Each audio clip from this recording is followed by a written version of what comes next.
Good evening, friends. Here's where you're worrying, where everyone attends. Good evening, friends. Your name somehow I can't recall right now, but know you all I bow. Good evening, friends. Hier der Blau und seine Dame. Hier der Rie und not der Rie. Come on, Charlie, boo. I know you all I do. Good evening, friends. Pull up a chair and turn the light down low. You're at our Shell Chateau. Good evening, friends. We're on the air just once a week, you know. Each week a brand new show for you, my friends. The music starts, the curtain parts, and all the fun for everyone.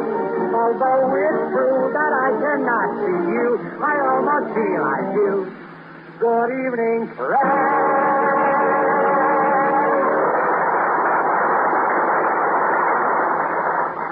Thank you, folks, thank you. And once again, I welcome you to Shell Chateau, where each Saturday night we present the brightest stars in the entertainment world. Just listen. Star number one, Dixie Young and his orchestra. And it might interest you folks to know that when Dixie Young began his musical career, he was a great organist, but he had to give it up. His monkey died. Star number two, Miss Dixie Lee, as fine a singer of songs as you'll find on the radio, in picture or anywhere. In private life, Miss Lee is the wife of Bing Crosby. And when she married Bing, she beat the depression. She knew that prosperity was just around the crooner. When the blue of the night meets the gold in your hair, someone waits for... Are you listening, Bingy? This is Jolie. Star number three, Hi E. Bright and Reggie Watts. Who they are, I'll tell you in a moment. The toast and the top twin of the famous University of California crew. I used to go to college, too, and let me tell you, I loved athletics, especially football. I would go almost anywhere to see a game.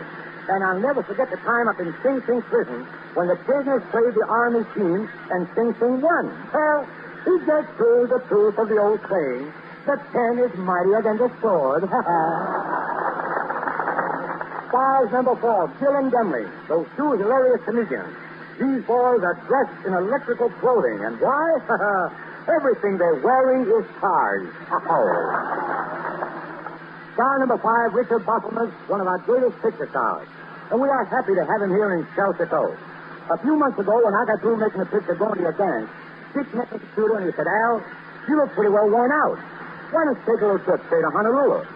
I know the ocean trip will do you a lot of good, and you'll be crazy about the food there. He said they have a dish in Hawaii called poi, and what ham and eggs is to an American, poi is to a Hawaiian. It's the national dish there. Well, I've been to France, and I've eaten a famous crêpe Suzette, which to us in America is nothing more or less than glorified bleachers. And I've been to Russia, and I had their famous dish, smetny. Dear old smet. And for the benefit of you folks here in the Shell Chateau who don't know what smetny is, I'll explain it to you. You take some milk, put it in an ice box, leave it there 2, 3, or 4 days, and it becomes sour. And then you add vegetables such as onions, radishes, cucumbers, and then you stir it up until it's nice and thick. And when you've got it stirred up till it's nice and thick, you put up wallpaper with it. Well, sir, I took this Bosselman's advice, and I couldn't wait until I got there to try some of that poi. When we finally reached that beautiful island, I didn't wait for anything. I rushed in the first restaurant I saw, and I said to the waiter, buddy, bring me a big order of poi. He said, what kind of poi you like, Steve? We got hot full of poi, peach poi, and strawberry poi.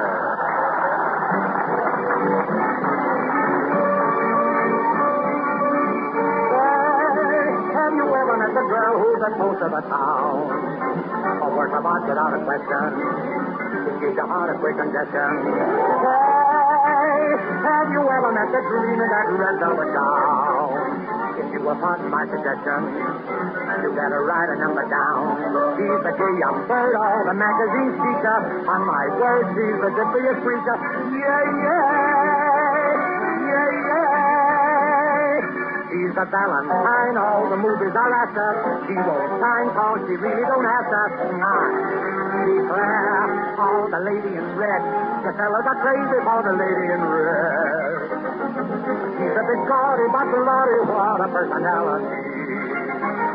All the lady in red is fresh as a daisy when the town is in bed. Dancing and dining and whining with originality. She's very proper, she's nothing more than a pal, but oh, me and oh my, you never stop her. If she's a dangerous gal, if she should ever meet the right guy, oh, the lady in red. The fellas are crazy for the lady in red. Is she a study or study? What a personality, she's a vitality. Say, have you ever met the girl who's the toast of the town? A work of art without a question. You better write a number down. Yes, yes, yes, yes, yes, yes, yes.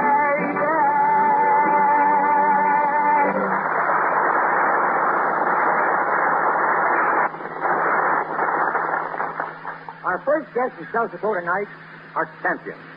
Last Saturday, the University of California crew beat Washington, Pennsylvania, and Syracuse in the finals of the Intercollegiate Sprint Championships of the United States at Long Beach, California.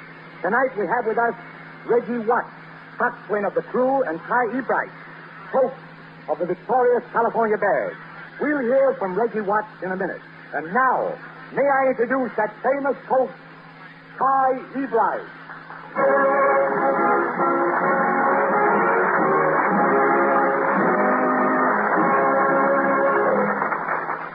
Well, Ty, you certainly made a wonderful record, California. Thank you, Al. I think I've been pretty lucky. Lucky, Fred. Tell me, who won the Dixie Regatta in 1928? California. Right.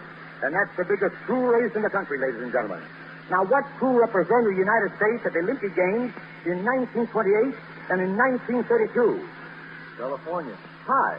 Who won the Poughkeepsie Regatta in 1932, 1934, and 1935? California. I got it over on that time. Well, listen, what happened in 1933? Well, they didn't have a race that year. Mm-hmm. Well, I give up. But there's one thing I must tell you about Ty, ladies and gentlemen. He has perfected a brand new style of rowing. Very different from the Eastern style. Tell me, Ty, have the Eastern boys started to copy your system yet? Well, they don't have to, Al. Cornell was rowing the Orthodox style this year, and they finished so close that even the judges couldn't tell who'd won. Well, who did win? California!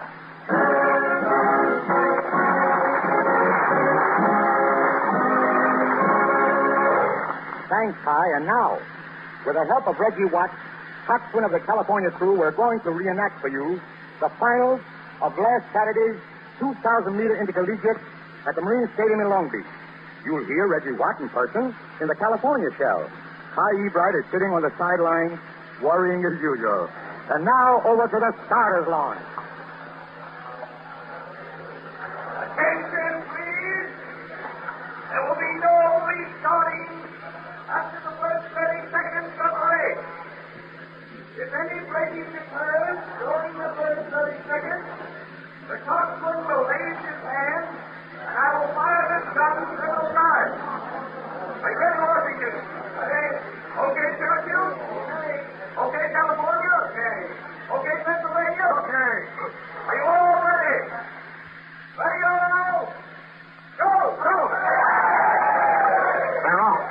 It's a beautiful, clean start. Pennsylvania jumps right into the lead, rowing 42 strokes to the minute. Washington second with a speed of 38 to the minute. California third, Syracuse fourth. With Washington coming up. Yes, sir, those 8 Huskies in Washington Shell are the big menace in this race. They're hitting a speed of about 37 every stroke count.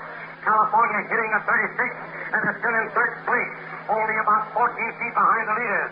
Wait a minute. I think Reggie Watts, the California cox, is going to call in his boys for the next scene. I'll see if I can pick him up for you. We're coming to the inlet. Get ready for 10 big ones. Take your time. Keep it slow. All right, here we are. Sit up and flick it. 1, come on now. 2, turning. 3, 4, 5. Hey, you want to see that boat jump when California turned on the heat? They're moving up. They're moving up. They're in second place. They're creeping up on California. Yes, sir. They're creeping up on Pennsylvania. Got me so excited I don't know which team is which. They're a distance behind. They're bound for even with the leaders. Now let's take a break and watch the California Trucks win again. Well, baby, we're past the halfway mark now. Still about up 34. Washington's doing 33. We're about even. Syracuse doing 35. Dropping back. Watch it, Larry boy. Roll it up, old boy. What a race this is. Wish you girls could see them. 32 handsome-looking boys pulling like crazy men, but all in perfect rhythm. You think their lungs would give out, or this match would break. But there's still 300 meters to go. California in first place by about 2 feet. Washington next. Wait a minute. Look at Syracuse. He's coming up. The Syracuse truck winner certainly giving it. To the boys are like they're hitting 40 for the minute. They're coming up strong. They're moving up on Washington, California. They're watching Truckman beat him now. He gives the boys a gun. Washington moves up on California. Syracuse is still moving up. It goes Pennsylvania. It's anybody's race, folks. Any one of those tall 12 groups can win. The crowd is going wild. And now we'll pick up the California Shell again. Washington's taking a shortcut. Keep it down and drive it. Come on now. Watch it. Washington's going higher. They're coming up. We're even. Get ready for the sprint. We got 25 strokes to go for the finish. When I give you that whistle, watch it. 1, come on now. 2, come on in, boy. 3, come on, Jeff. 4, you're not straight. 5, make it again. 6, 7.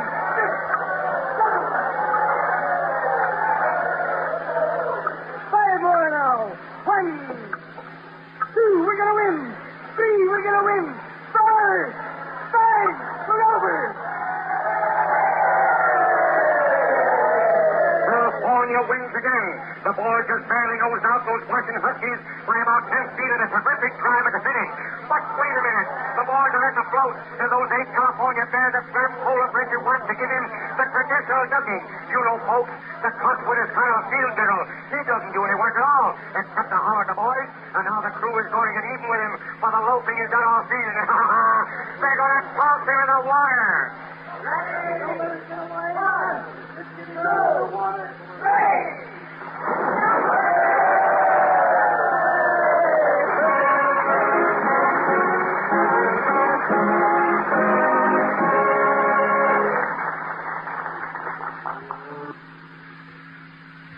Al Jolson will be back in just a minute.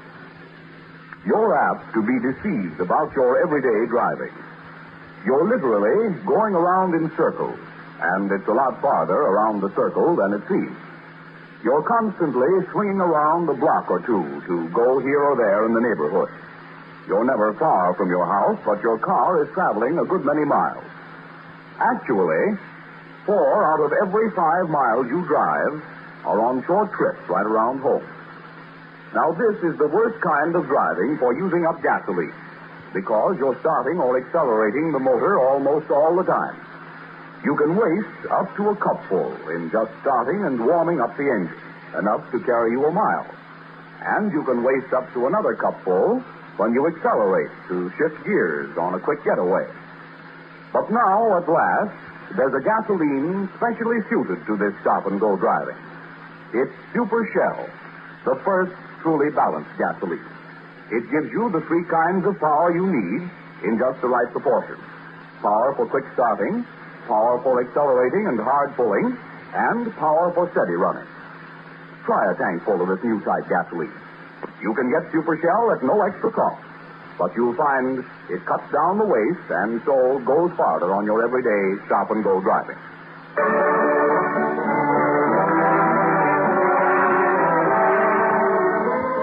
We're back in Shell Chateau, and I will present Jack Stan and Peggy Gardner, those kids that work here. You know, last night I heard them talking. It was the dassiest conversation, but it was sweet. Jack said, honey, I'll build you a castle in Spain with 1 million rooms, a swimming pool and a radio. And Peggy said, what? No tile kicking? And Jack said, I'll be your royal prince, and you'll be my royal princess. Ah, but they're just kids in love. To them, it's really make-believe. And that's the song they're going to sing. Make-Believe from Showboat, sung by Jack Stanton and Peggy Gardner.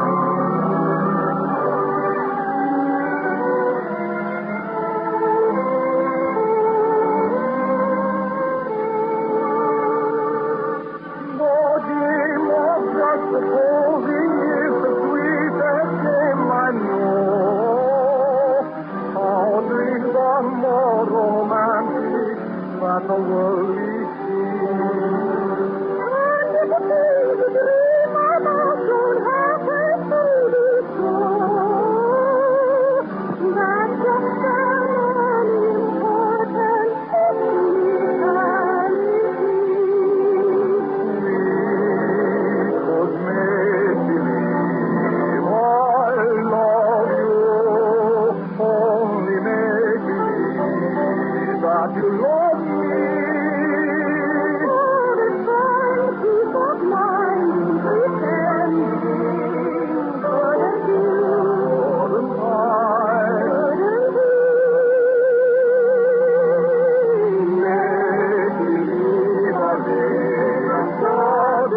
love you.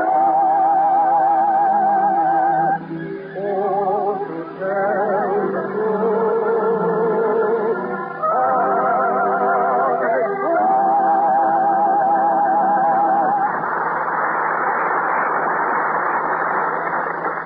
And now, friends, we have another great comedy team in Shell Chateau tonight.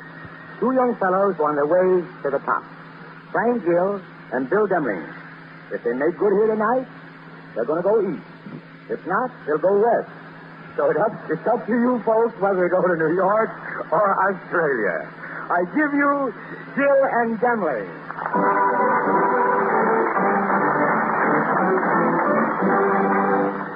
I've asked the boys to do the act, and in my opinion, it's so funny. It's the damnedest thing. It's the craziest, and honestly, believe me, it's the funniest. The scene is the intersection of two busy streets. Oh, I'm laughing. As the curtain rises, two expensive motor cars are headed right for each other, and it looks like a collision.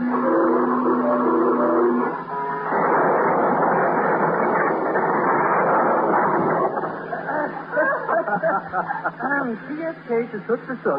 Looks like that was a tie. Good evening. Good evening, my friend. You're all twisted up in there. You hurt? Oh, no. I just tied that knot in my spine to remind me of something. Quite an accident we had, wasn't it? Yes, lovely. Quite an accident. What a day for it. Yes, Probably the finest smash-up since the year of the big wind. Remember that? That was right there. I see you're driving a brand new Astro 8. I was. Well, I'm the driver of the other car. Oh, that's good. I don't believe we've met. Huh? I don't believe we've met. Oh, no? Listen, brother, we've not only met, we've merged.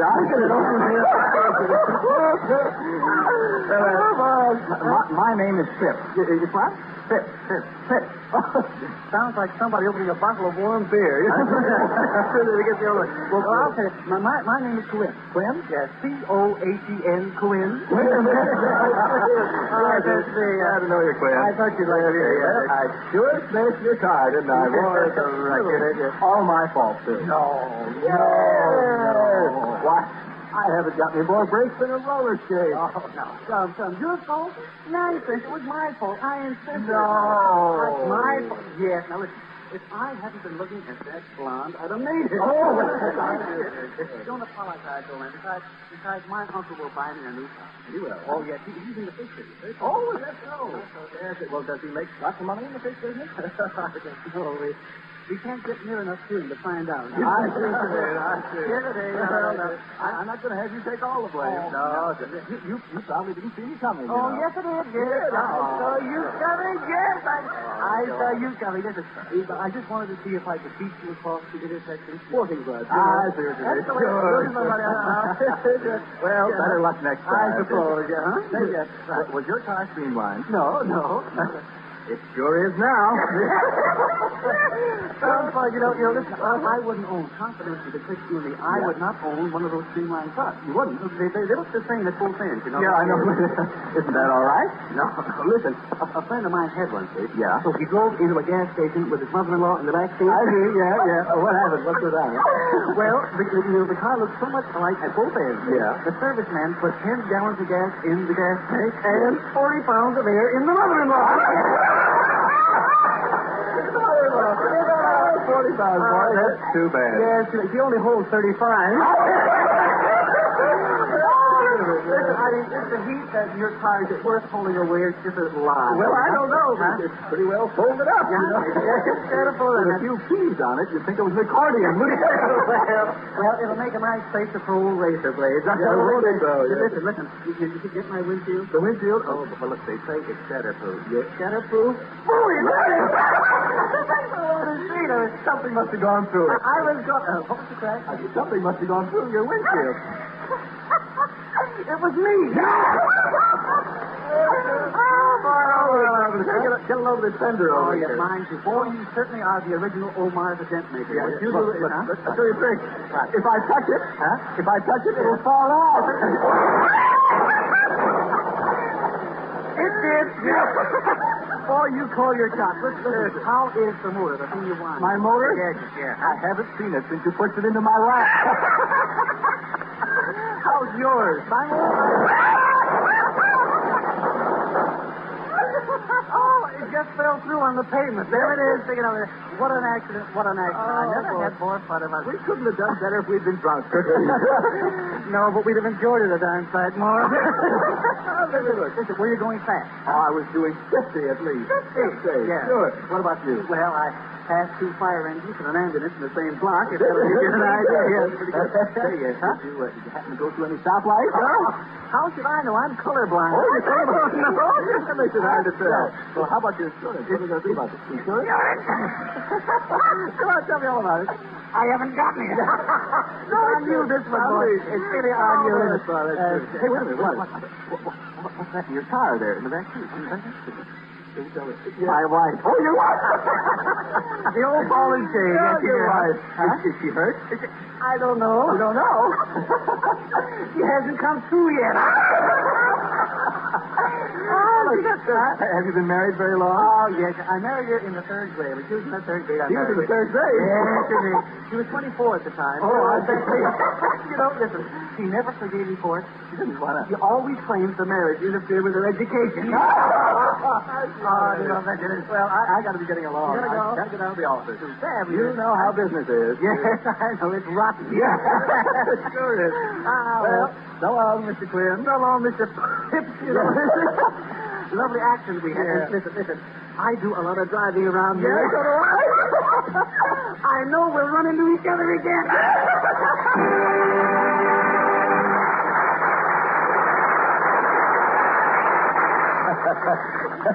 So long, boys. And don't bump into each other on your way out. You know, folks, for the past 5 seasons, the great drama Green Patches has been playing in every town and hamlet in these United States. What made it a great play was a simple treatment of Negro folklore.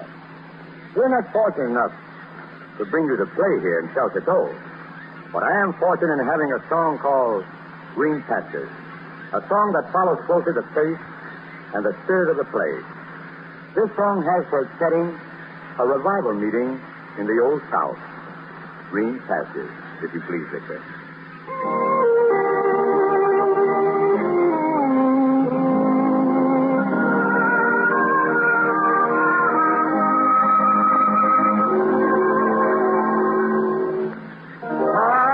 Rocking chair all day till the day is over. Dream of the Southland far away and the fields of clover. Yes, and oh, dark, you're all alone. Oh, rocking chair's my prison, waiting to see the promised land. When the sun has risen,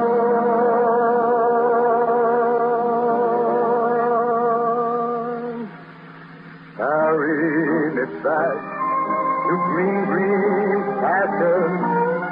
That's where I long to be. Carrying it back to green, green pastures. That I'm the place for me.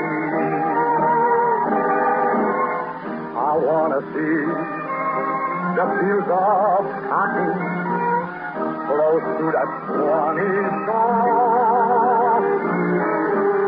I want to hear my mammy calling down by the cabin door.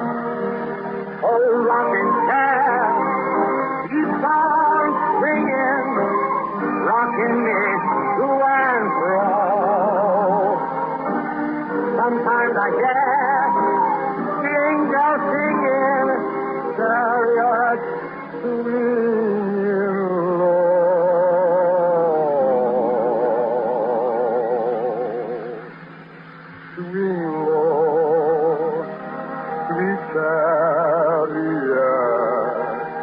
coming for to carry me home. Oh, swing low,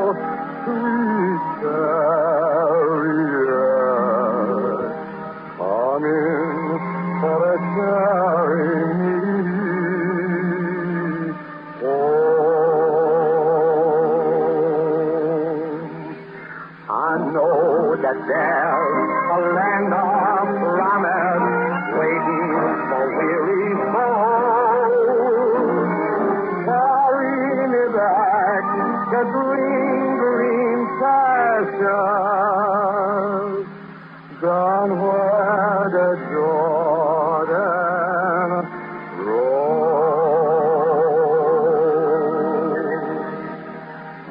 Down where the Jordan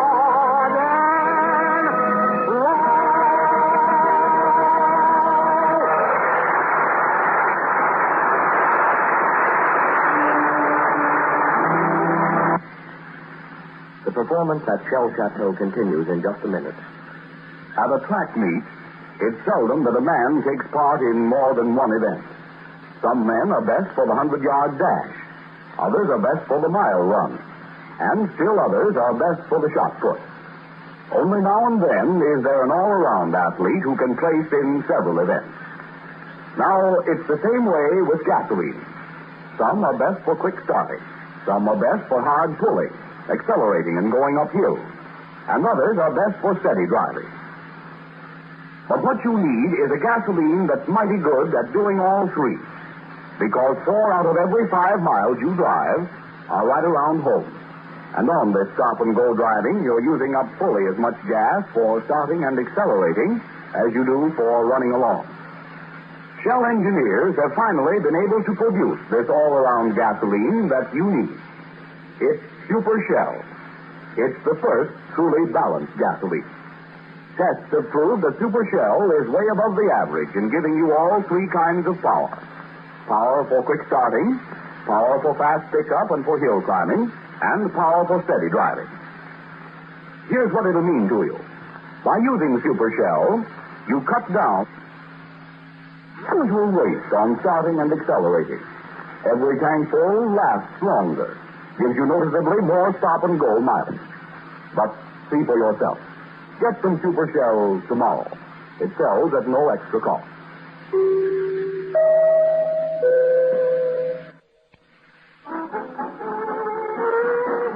We're back in Shell Chateau again. And we're going on with the show. Tonight we're presenting Dixie Lee, Gillen Gemley, Ty E. Bright, Reggie Watts, and Richard Bosselman. Right now we're going to have a medley of tunes from Victor Young and his orchestra. Victor is playing this medley as a compliment to the sweetest girl in the world. Are you listening, Ruby? A Ruby Gilliam medley consisting of 4 tunes from the 4 biggest pictures. Everybody knows these songs. Go into your dance, Flirtation Walk, The Shadow Waltz, and I only have eyes for you. Hit it, Victor.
Victor, I thank you. Ruby thanks you, and the baby thanks you. You know, it's wonderful having a wife that's a star in pictures. I walk along the street with Ruby, and people point at me and say, ha ha, there goes Mr. Keeler. That's all I need. But I'm not the only one who has a picture star for a wife. There's a fellow by the name of Bing Crosby, whose wife is one of the most charming, talented stars in the picture industry. Her name is Dixie Lee. She sings beautifully. She's a grand actress, and I'm proud to welcome her tonight to Shell Chateau, Miss Dixie Lee.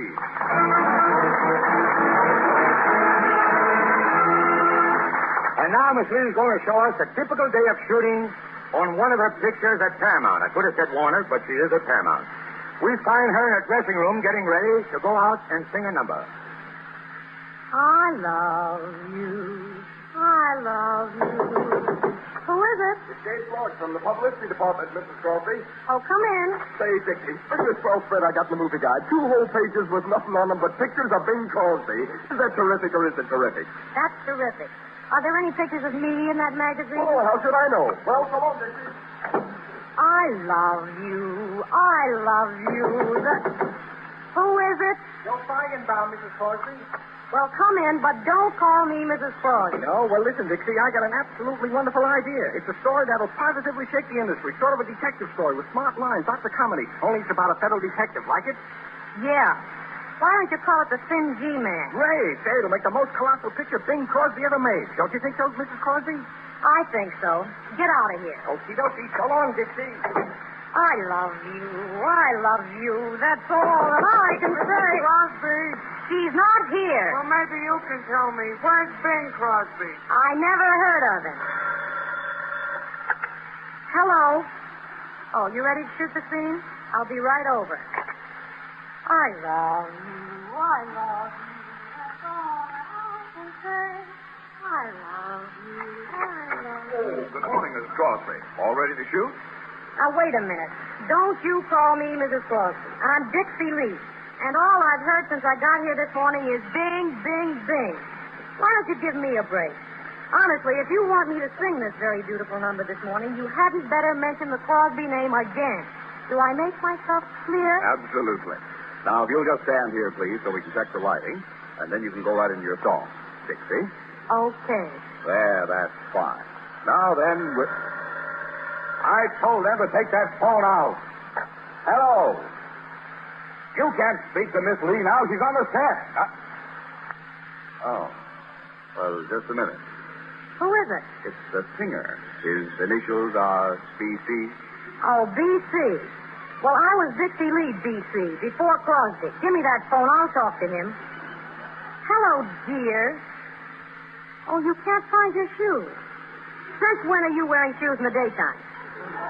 Listen, you're talking to Miss Dixie Lee, the Dixie Lee, remember?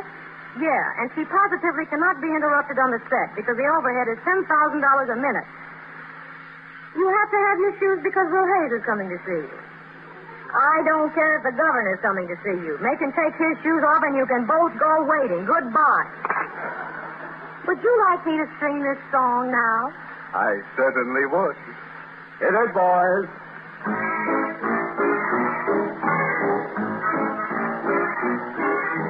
Never say never again, 'cause here I am, love again. Head over heels in love again with you.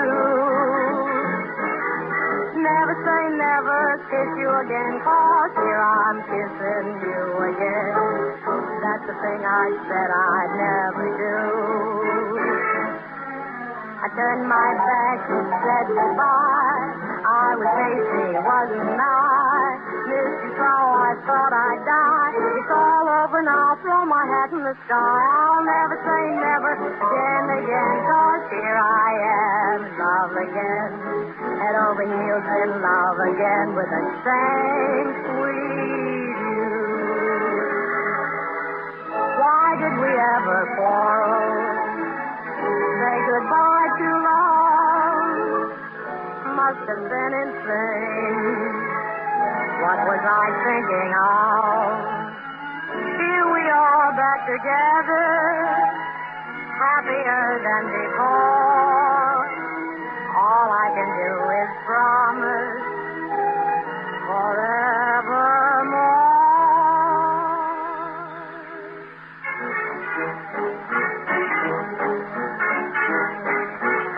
I'll never say never again, 'cause I'm in love again.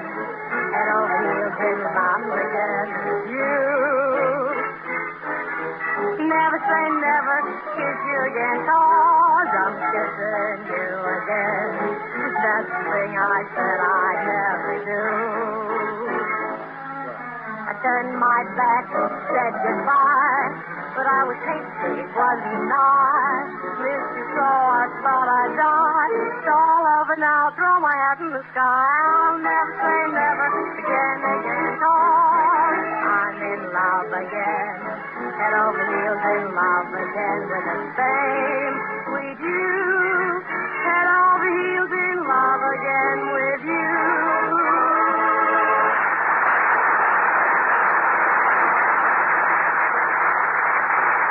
Miss Lee, Miss Dixie Lee. What a beautiful name and what it stands for. Lee, the name of that great general from the South. And Dixie, good old Dixie. Without it, thousands of songwriters would still be in Russia. And say, wait a minute, without it, what have I done for a mammy song? And speaking of mammies, Miss Lee, tell me, how does it feel to be the mother of 3 bouncing babies? Oh, it's wonderful, Mr. Jolson. I'm proud of my 3 babies, and they're all boys, too. By the way, Al, how's your baby boy? Oh, Dixie, don't ask me. Well, this will go on for hours if you do. No kidding. You see, my little cunnin', he's so little, and he's so young. I'm kind of worried about how he's going to look when he grows up, you know. Oh, don't let that worry you. Usually when a baby's beautiful, it's 99 chances out of 100 he'll grow up to be homely. And if the baby's homely, the chances are he'll grow up to be beautiful. Mr. Jolson, what are you laughing about? I was just thinking, what a beautiful baby Victor Young must have been.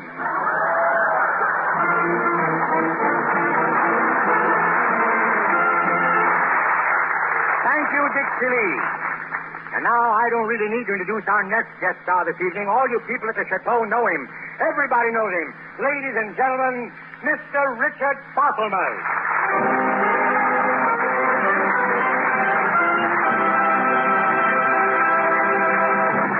Thank you, Al.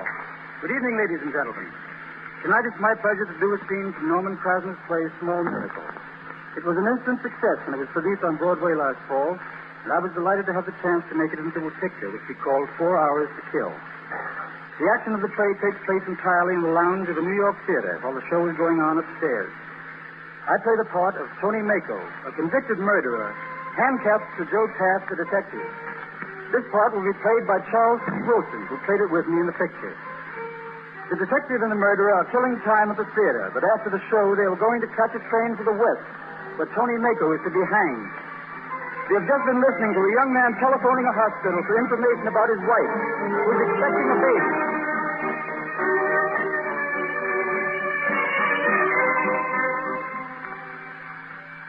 You want to go up and see the rest of the show, kid?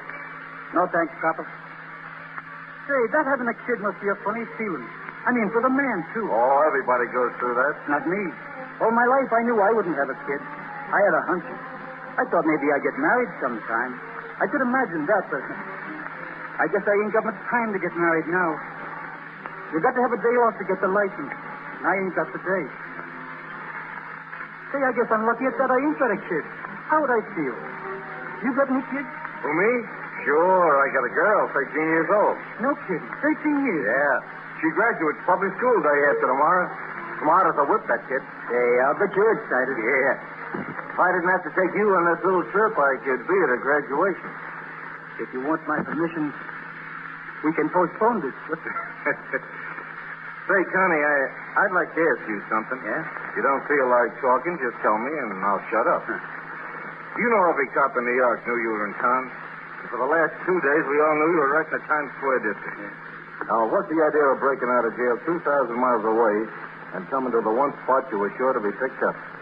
Pretty dumb, eh? Sometimes I wonder myself.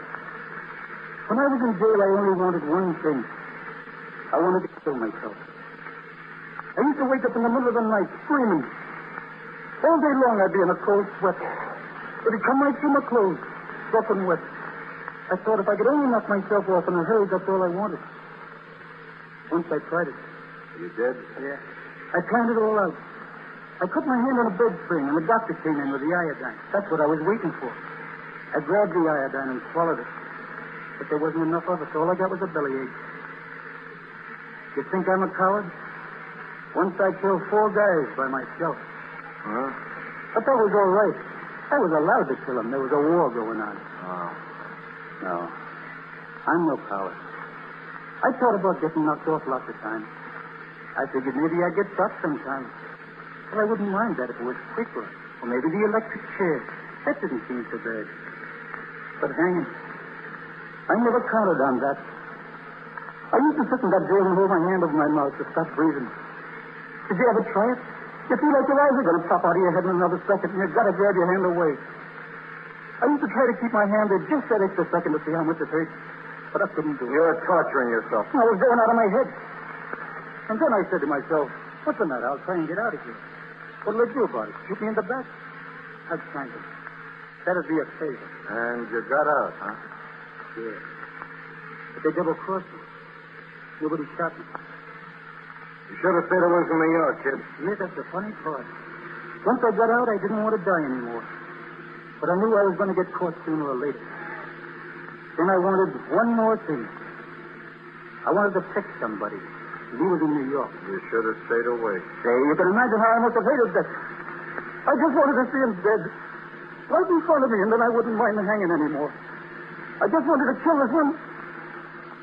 Kill him by myself. Who was it, Mako? You know him. Anderson. Anderson? I thought he was a friend of yours. I just knew him. He used to hang around Goldie. He went with us out west. The boys had an idea about something out there that didn't pan out. On the way back, we ran out of money, and I held up a gas station. There was one old guy in it. He must have been screwing. I had the gun on him, and he turned his back on me to grab a hold of the shotgun in the corner. Well, when we got back here, everything went smooth for a couple of weeks, and then I get picked up for this gas station job in Wyoming. I didn't even know I was in Wyoming. Anderson told on you? He didn't have to, mind you. Nobody picked him up. He just wanted to get a reward of a couple of $100, and he squealed. Sold me out. He knew he was hanging me. All for a couple of $100. Well, Mako, why didn't you get hold of him all the time that you've been in New York? He hangs out at Jolie's pool, you know that. Is that right now? Yeah? He didn't steal Goldie's then. He beat it. He was afraid of me. He read in the paper I was out, and he knew I'd come for him. I found out he was hiding in his wife's apartment, but nobody knew where it was. So I got all the Andersons out of the telephone book, and I started around. Just like a letter carrier. Yeah. Where'd you get hold of that letter carrier's uniform? I rented it.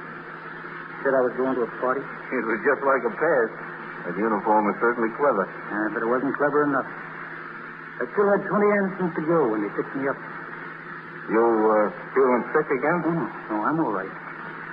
You're a white guy for a cop. You're Mark. Just let's talk. What do you say? I haven't talked to anybody in so long, I'm full of gas. All right. What about your kid? Oh, what about her? What are you going to give her for a present? Oh, you mean for a graduation present? Well, my wife, she's making her a dress. A regular ladies' evening gown, only on a smaller scale, of course. And I'm going to get her some shoes with real high heels on. Say, she'll be crazy about them. Oh, I don't know. That's no present for a kid getting clothes. I used to get birthday presents like that. My mother used to starve herself to give me a couple of handkerchiefs or a shirt. I didn't like that. I remember once I wanted a train. See how I wanted that train. You know what I got that Christmas? A suit of woolen underwear. I was crazy about machinery. Maybe if my folks had enough dough to buy me things, I wouldn't have learned to pick pockets for them. No. A dress ain't no present. I don't know. A girl thinks a lot of clothes. Say, listen. I got about $300 hidden here. You want to do me a favor? Don't be crazy. Now, what am I going to blow this show on? You take it and get the kid something from me. I don't need any money. Now, listen, Pat. I'd rather your kid got this than Sonny Cook wouldn't. Come on. I got no one to leave it to. You know I'm right. Go on. Take it. That's it. Thanks, Mako. That's a lot of money. Now, what can you get this kid? How about a stack of dolls? Hey, she's a little bit too old for that. Oh, yeah, that's right. 15 years. Yeah. Now, let's see. What did I always want? She don't like machinery, huh? No, she's a girl. She wouldn't. Say, I got it. Why don't you just go up to her and say this? Baby, what do you want? Anything in the world you want, I'll get it for you. You'll see it won't even cost $300. Say, that's a good idea. Then she'd be getting something she wanted. Yeah, you look at something else together. Say, if anybody'd ever said that to me, I'd remember it all my life. Only don't get her nothing that's going to make it sick, like cake or a lot of bananas. No. Say, this is very nice of you, Tony. Better not tell her who it's from. No, I'll say it's from an uncle out west. Yeah, from Wyoming. Is there something you want, Mako? Can I do anything for you? No. No, you can't do anything. I'd just like two things to happen. First, I'd like to get Anderson in a dark alley for a couple of minutes. And second, after that, I'd like to drop dead. You couldn't sit back on it, could you? No. Let's go upstairs, huh? I'd like to see the girl do this number.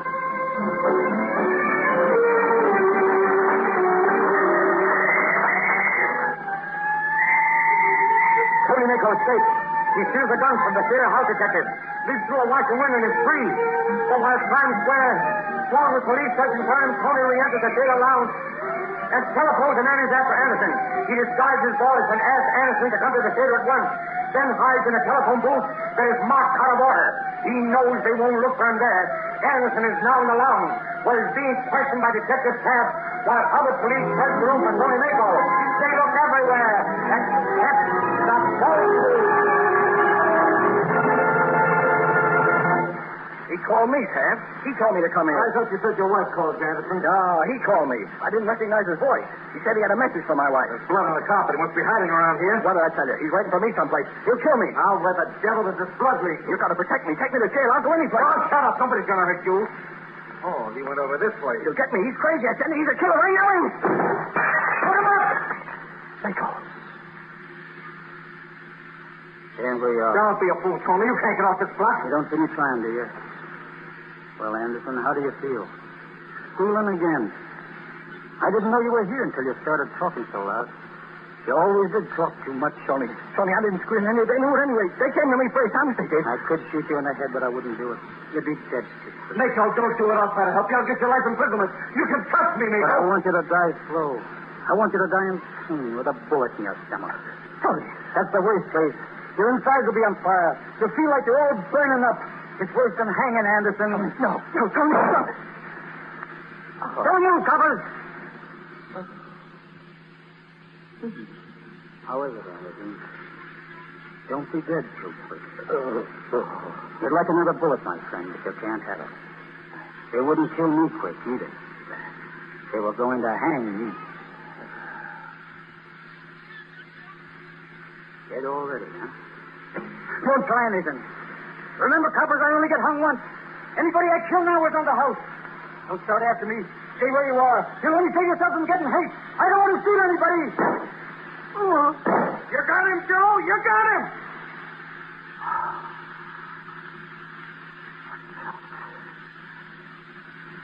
Thank you. He muttered something just before he died, didn't he, Sergeant? Yeah. He said, pal. Thanks, pal. Huh. I guess their mind leaves them just before they kick off.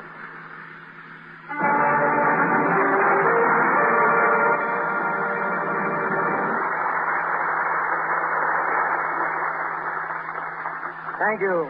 Thank you, Richard Bosselmus, for your fine performance. Honestly, it was grand.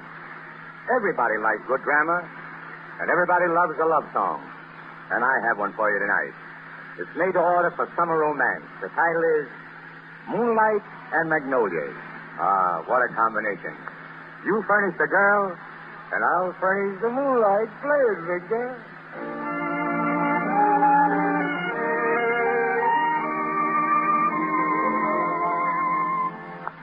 I've seen the magic of a sunset. I've marveled at the work of art. I've read the story of love and glory, but never dreamed I'd play a part.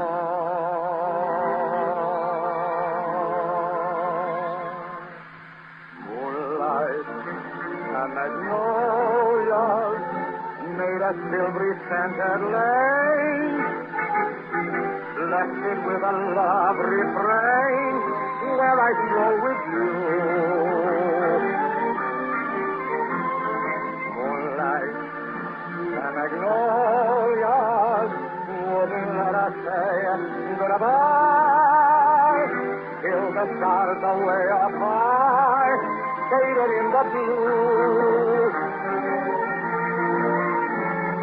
Night drew a curtain around us, and the blossom with you, what a gleam. Romance and happiness found us, and carried us off in a dream. Oh, moonlight and magnolias made the world a paradise. When we came to realize we were in love.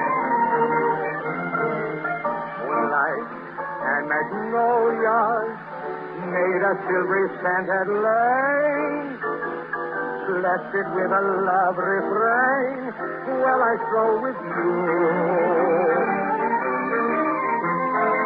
Moonlight and magnolias wouldn't let us say goodbye till the stars away up high faded in the blue.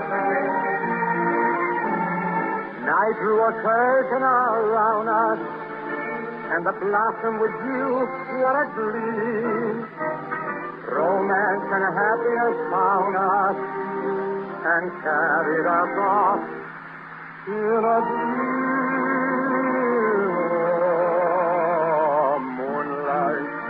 And magnolias made the world a paradise. When we came to realize we were in love. More from L. Jolson in just a minute. Do you sometimes have a guilty feeling about driving your car because you're using up so much gasoline? Well, here's a way you can drive your car even more than you've been doing and still have a clear conscience, because you'll actually be using up less gasoline. By using Super Shell, you can save as much as a cupful in just starting and warming up the engine a single time. And you can save up to another cupful on 10 minutes of rapid accelerating. In the course of a week's driving, the gasoline you save really amounts to something, because 80% of your driving is on short trips right around home. You're starting or accelerating practically all the time. A tank full of Super Shell lasts longer on stop-and-go driving. Try some soon. Super Shell costs no more than ordinary gasoline. You can get it at any of the 30,000 neighborly Shell stations from coast to coast. And don't forget, ladies and gentlemen, next Saturday night, we're going to have the dean of all living heavyweight champions, the idol of millions, James J. Jeffries, that dramatic singer star, Miss Lee Wiley, and if that weren't enough, we're going to have the gorgeous star of the screen, Miss Joan Blondell, and a big surprise. I won't tell you, but remember, next Saturday night, tune in. And if you want gas, stop into your nearest Shell service station. This is Al Jolson saying from the bottom of my heart, thank you, Father. Thank you, Mother. Thank you, sisters, and the same goes for you, brothers. Thank you, honey. Tune in next week at this same time when Al Jolson presents Miss Lee Wiley, Jim Jeffries, and Joan Blondell. The selected lady in red is from the picture in Caliente. Your announcer, John McIntyre. This is the National Broadcasting Company.